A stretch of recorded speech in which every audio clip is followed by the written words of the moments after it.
eu fiz um voto a Deus, e ele contou o voto que fez a ela. Mas ela disse ao pai, pai, o que importa é que você fez, isto é, o que importa é que você venceu, Deus lhe deu a vitória, você derrotou todos os inimigos, por isso estou feliz. E eu aceito, sim, cumprir o voto que você fez. Amados irmãos e irmãs, nesse ponto a interpretação é diversa, na cabeça de um e de outros. Porque no livro de Levíticos, capítulo 27, ali fala sobre os mandamentos e a lei de Deus, que Deus deu a Moisés, ao povo de Israel, a respeito dos votos. Quando os filhos de Israel fizeram um voto, um juramento, uma promessa. O que deve ser feito? Como deve proceder? O sacerdote e a pessoa que fez o voto. Então, no capítulo 27 de Levíticos, você pode abrir a sua Bíblia e conferir. Não é tão fácil, é complexo este assunto, muito complexo, mas ali explica alguns detalhes sobre alguns votos. Então, existia uma cerimônia a respeito disso. E quem fazia um voto, um juramento, não podia voltar atrás. E ali diz que se você fizer um voto a Deus, de campo, de casa, de animal, que não seja o primogênito, porque o primogênito já pertencia a Deus. Os animais primogênitos já pertenciam a Deus. De cada 10 animais, um era de Deus, sagrado. Mas assim, o voto, quando você votava a Deus alguma coisa, e até um ser humano, ao interdito, essa pessoa, se fosse um ser humano, deveria ser morta. Você está entendendo? Está lá no livro do Levítico, capítulo 27. Ali você acha essa parte. Então, existia votos que você poderia resgatar. A casa, os bens que você votava. Existia ali uns impostos. Existia uma forma que eles usavam dessa consagração dos votos. Era diferente para cada voto. Mas quando se votava em sacrifício uma pessoa, ela deveria ser morta. Porém, o que aconteceu com Jefté? Ele consagrou, fez um voto a Deus, ia oferecer, a primeira pessoa que saísse da porta dele, ia oferecer em sacrifício a Deus. Poderia ser um escravo, mas veja como é infinita a sabedoria. A sabedoria e a inteligência de Deus. Deus fez sair a filha dele. Sim, Deus fez sair a filha dele. Para dar uma lição. Você está entendendo? Não só a eles, mas também a nós. Deus não aceitava sacrifícios humanos, de jeito nenhum. Olha o que ele disse a Abraão, quando colocou Abraão à prova. Abraão ia oferecer Isaac em sacrifício, porque Deus ordenou, Deus não pediu, ele ordenou. Ele sofreu muito por isso, mas na hora de sacrificar o filho, Deus disse, através do anjo, não faça isso, Abraão. Não estendas a tua mão contra o menino. Deus ficou admirado com Abraão. Para achar um homem como Abraão é muito difícil. Uma pessoa tão obediente que amava a Deus acima dele mesmo, do filho, da mulher, de tudo. É quase que impossível achar alguém como Abraão.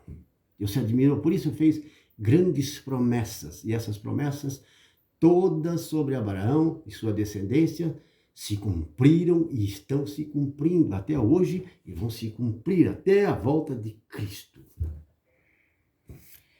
O que aconteceu? Jefté não pôde, esse é o entendimento. Jefté não podia sacrificar a filha dele. Era a filha única e era a filha dele. Seria um pecado diante de Deus. Era um sacrifício impróprio. Você está entendendo? Se fosse um animal ou um estrangeiro, um inimigo, poderia ser sacrificado sem resgate. E quando se oferecia um interdito, um voto a Deus nesse sentido que ele fez, não poderia voltar atrás, nem haveria resgate. Mas na seleção de mandamentos e ensinamentos sobre votos ali em Levítico 27, tinha situações em que poderia se resgatar. Por exemplo, se oferecia a Deus um animal que era impuro, um camelo, que é um animal impuro, ou um jumento, um cavalo, animal impuro, então se poderia resgatar, porque é um animal impuro. Não sacrifica o animal impuro, se resgata, sacrificando um animal puro. Vocês estão entendendo? E com os filhos de Israel também, os primogênitos eram resgatados com o sacrifício de animais. No caso de Jesus Cristo, quando ele nasceu, era o primogênito de Maria, de José. Foi feito um sacrifício. Foi apresentado ao templo e feito o sacrifício. Então, ele era primogênito, sacrificava o quê? Um carneiro, né? Uma ovelha, um cabrito, ou para quem tinha pequenas posses e eram pobres, porque José e Maria não eram ricos. Por que não eram ricos? Por causa da oferta que eles fizeram, um par de rolas, ou 2 pombinhos, um par de rola ou 2 pombinhos. Então, era um sacrifício, entendeu? De holocausto. Uma ave daquela, ou se fosse um animal, era sacrificado em holocausto, queimado inteiro, vivo, para resgatar o primogênito, o menino. Então era resgatado, porque era uma pessoa. Então a filha de Jefté, ela não foi morta, não foi queimada, imagine. Mas o sacrifício dela foi esse, e está escrito. Se você ler essa história, está no capítulo 11 de Juízes. Capítulo 11. E continua uma parte no 12. Ali diz que ela pediu ao pai que fosse chorar pela virgindade dela durante 2 meses, com as amigas. E durante 2 meses ela foi chorar a virgindade dela. Porque ela foi votada a não casar. Ela foi votada a se tornar uma mulher consagrada a Deus nesse sentido. Não ia casar, não podia casar e não poderia ter filhos. Era terrível, principalmente naquela época. As mulheres precisavam casar, elas queriam ter filhos, era uma glória para uma família judaica a moça casar e ter filhos. Uma bênção, uma glória, ela ia ser privada. Esse voto privou ela do casamento e de poder ter filhos. E ele, o Jefté, só tinha ela. Não tinha outros filhos e nem outras filhas. Então foi um sofrimento muito grande para ele e para a moça também. Para a mãe, principalmente para ele e principalmente também para a filha dele. Então surgiu em Israel esta lei, esse costume, as moças todo ano, 4 dias, iam chorar pela virgindade da filha de Jefté. Naquele tempo, eles faziam isso e tinham esse costume, em respeito, em honra, por causa deste sacrifício, de ela não poder casar e nem ter filhos. Irmãos e irmãs, tome muito cuidado com o voto que você faz a Deus. Tome muito cuidado, isto é um alerta, um ensinamento para você. Tome muito cuidado. Sim, muito cuidado no que você oferta a Deus. Promete, jura, faz voto. Jesus disse, Tiago também disse, que vosso sim seja sim, vosso não seja não. Não ultrapasse isso. Não jure. Veja o que Jesus disse. Não jure pelo céu, que é trono de Deus, nem pela terra, que é esse cabelo dos seus pés. Nem pela sua própria cabeça, porque não pode tornar um cabelo branco ou preto. Vai nascer branco ou vai nascer preto, você não tem o poder de dar a cor ao seu cabelo. Você pode pintar, mas para nascer, ele vai nascer branco ou preto ou loiro. do jeito como Deus deu a você. Os antigos disseram, quando jurar, cumpra o teu juramento. Ele diz, eu vos digo, porém, não jure. Diga sim, que seu sim seja sim, não seja não. Temos que ser pessoas de palavra, que a nossa palavra seja como palavra de Deus. Você tem que ser uma pessoa de compromisso. Agora, tome cuidado quando você der a sua palavra. Antes de fazer um voto, tome muito cuidado. Sacerdotes, freiras, irmãs, pessoas que querem seguir uma vocação religiosa. Independente disso também, no meio do povo da igreja, você pode fazer um voto. Muitos já fizeram votos e voltaram atrás, pecaram nesse sentido. Isso exige uma consequência. Se você faz um voto e não cumpre, tem uma consequência, uma reparação. Isso não vai ficar assim. Por isso, nós, com humildade e arrependimento, temos que pedir perdão. Se não cumprimos os nossos votos, se fizemos votos e não cumprimos, voltamos atrás, nós precisamos se arrepender, nós precisamos se humilhar diante de Deus. Sim, é perdoável, com certeza. Jesus disse que pecado que não tem perdão é contra o Espírito Santo. Contra o Espírito Santo não tem perdão. Não vou estender ou explicar agora esse assunto sobre o pecado do Espírito Santo. É tema de outro vídeo, mas todo pecado será perdoado ao ser humano. Todo pecado, blasfêmia, insultos, todo tipo de pecado será perdoado, por mais grave que seja. Ao homem, quando ele se arrepende, se converte verdadeiramente. Contra o Espírito Santo não haverá nem neste século, nem no outro. Não haverá perdão. Agora, fez um voto, não cumpriu, você tem perdão.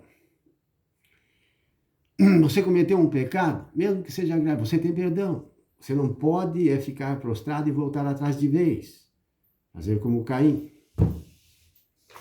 Fazer como muitos que se perderam, estão se perdendo. Porque se entregam a Satanás e voltam atrás, dão as costas a Deus, chutam o balde e se contaminam de vez. Você não pode. Se você errar, se levante, peça perdão. Caiu, levante-se de novo. Deus está com você, com as pessoas que se esforçam. Com aqueles que se esforçam, se sacrificam, que não desistem. Você não pode desistir. Um vencedor nunca desiste. Você é um vencedor, uma vencedora. Por isso, tome muito cuidado com os votos. Pense, peça conselhos. Não faça nada em segredo nesse sentido, porque você pode errar. Está cometendo um erro muito grave. Peça conselho, seja humilde. Não seja orgulhoso, orgulhosa. Fazer um voto e depois talvez seja algo muito difícil e você não consiga cumprir. Haja uma prova, uma dificuldade, e você volte atrás e não cumpra. Existe uma consequência. Todo pecado existe reparação. Existe o perdão, a misericórdia e a purificação, mas existe uma consequência. Essa consequência, essa reparação de todos os pecados que o ser humano comete, elas vão surgindo na sua caminhada, na sua vida. Consequências. Você está entendendo? Por isso, tome muito cuidado quando você fizer votos a Deus. Muito cuidado. Isso é coisa séria. Vou contar de experiência própria. Uma vez eu, quando jovem, queria a conversão de um amigo, muita conversão de um amigo, e aí, para a renovação carismática. Eu era da renovação carismática, sou ainda da renovação carismática. E eu pedi a Deus de joelho, fiz um voto. Senhor, se essa pessoa, se tu converter essa pessoa, libertar ela, e ela se tornar um convertido da renovação carismática, do mesmo segmento meu, eu faço esse voto, eu não vou me casar. Vou continuar solteiro. Vou sacrificar minha sexualidade por essa alma, para que ele seja um carismático, convertido. Eu fui insensato no meu voto. Eu era jovem ainda, estava solteiro. Um voto insensato. Por quê?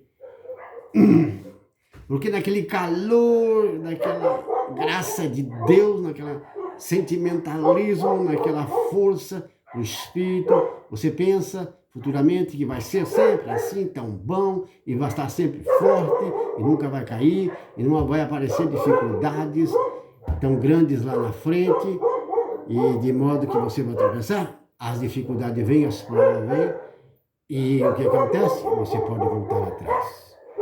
Sim. Graças a Deus que esse amigo, ele se converteu. Um dia ele se converteu, mas não veio para a renovação carismática.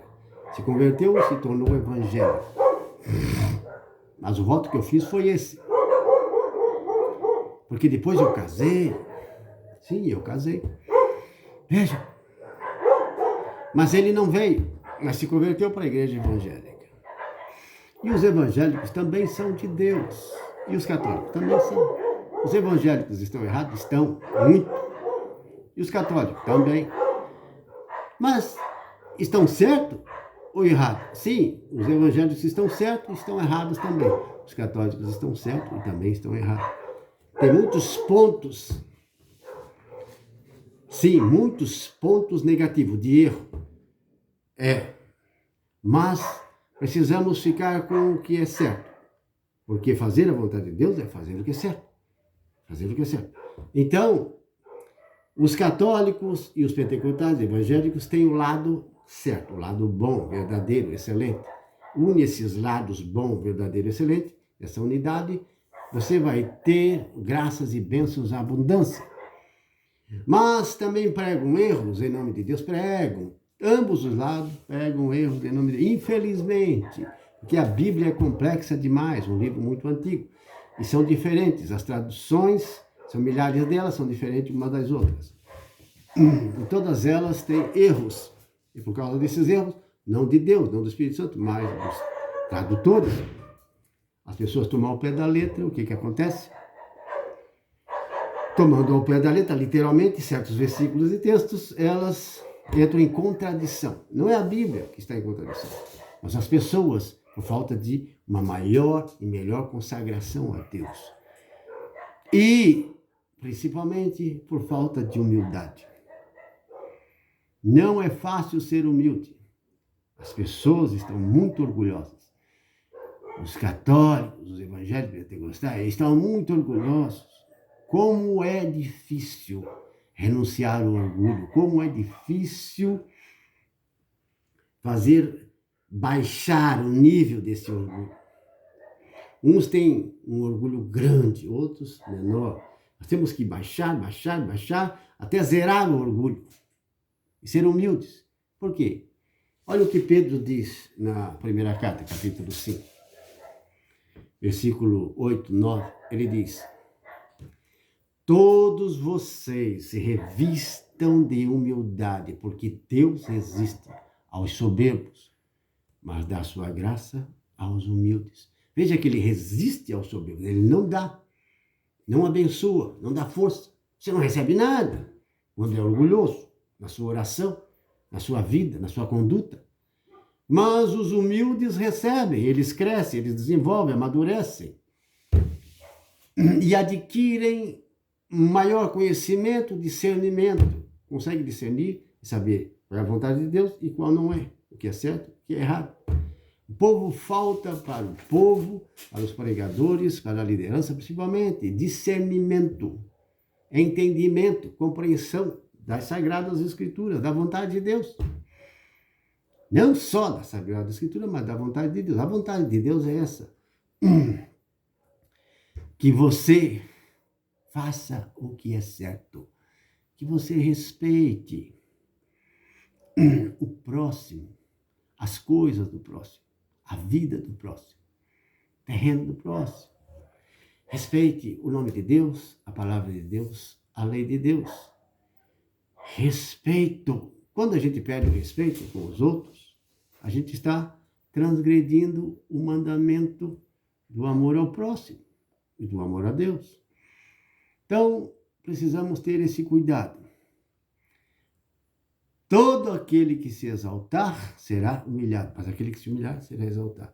O que aconteceu? Os amonitas estavam se exaltando, estavam querendo tomar o território de Israel. Esse território que eles estavam reivindicando, os amonitas, nessa época dos juízes, é que Jefté foi o líder, Eles queriam tomar posse de uma terra que pertencia a Israel. Eles estavam orgulhosos, soberbos, se achando os fortões, os valentões. Mas Deus veio em socorro dos mais fracos e usou Jefté para libertar e vencer essa guerra. E eles, os amonitas, foram humilhados, foram destroçados.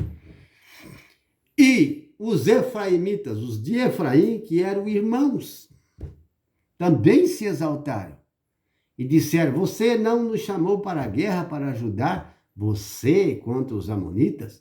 Nós vamos queimar você com a sua casa, vamos destruir. Olha só o orgulho, a soberba de Efraim. Jefté se defendeu. Por que vocês não vieram em auxílio? Por que vocês não lutaram contra os amonitas? Agora vocês vêm contra mim? Jefté foi contra eles, e eles vieram contra Jefté e foram derrotados, destruídos. Morreu mais de 40.000 efraimitas, porque Deus estava com Jefté, filho de uma prostituta. Sim. Se tornou chefe e juiz de Israel. Mas tem esse detalhe, esse ponto, que é o voto que ele fez.